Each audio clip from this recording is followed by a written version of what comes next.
Well, welcome to Easter Saturday.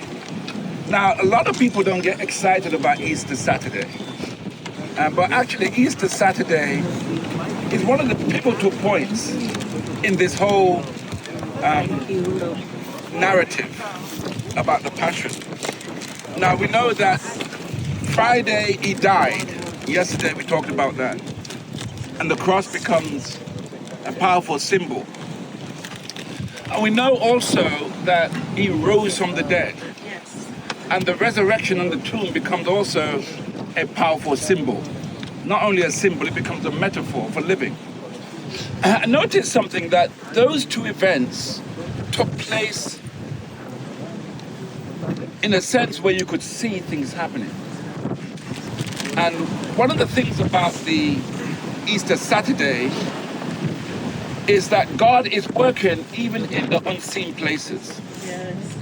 And so Easter Saturday is where I was saying earlier, it's the waiting period between the crucifixion and the promise and the actuality, the evidence, the resurrection. Holy Saturday is about this waiting period. And in the same way that the cross and the resurrection are metaphors and realities, as I was saying earlier, the waiting point is also important. Because you'll notice that it was between the Friday and the Saturday that the disciples were confused. Because they were confused because what God was doing was out of the human gaze. And the reality of this is that you have to be comfortable when you cannot see God working. When there is a crucifixion and there's challenges in your life, there are problems in your life, but before the crucifixion, Jesus already told them that in 3 days I'm going to rise again. Did he say that? Mm-hmm. Yes. Right. So the promise is there, the crucifixion is there, but then in between the crucifixion and the resurrection, there's anxiety. But there could always be faith and trust and belief. Yes. But that's that moment of silence. And many of you right now could be in between. You could be living Easter Saturday, in between, waiting for something to happen, waiting for the promise of God. And you can wait in two ways. You can wait in faith and trust, or you can wait in doubt and suspicion. The Bible says that Peter and others went fishing. They believed it was all over. And notice the other thing too, is that the devil wanted to finalize the burial. They bombed him, they placed him in the tomb, and they sealed the tomb. And whenever you are in a challenging situation, Easter Saturday teaches us that the devil would like to lock you in, seal you in, bound you down, so you cannot get to the promise. And the only way that we can get out of this season of waiting, of bondage, of burial, is to trust God. Yes. There's a difference between a burial and a funeral.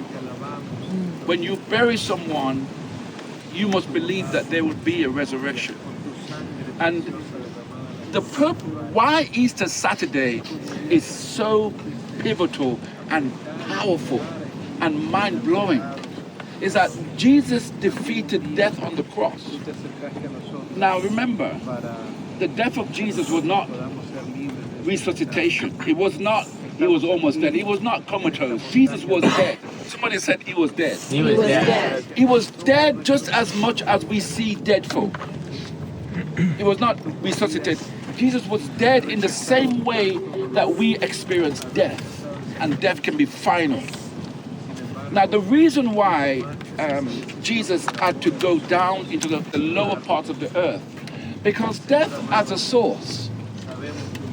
You can die. Jesus can rise from the dead. But we're not Jesus. We can't raise from the dead ourselves. So Jesus had to do something with the source of all death.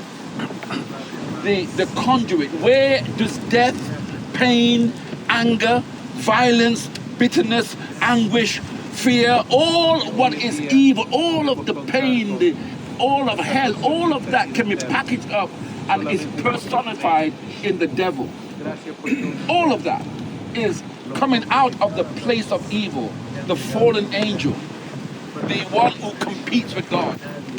And so if Jesus is going to die on the cross, the power of this is death, is that while Jesus was in that place, what the Bible calls the underworld, he was dealing with the source of death. Notice, as a person, Christ was a human being, but he was God.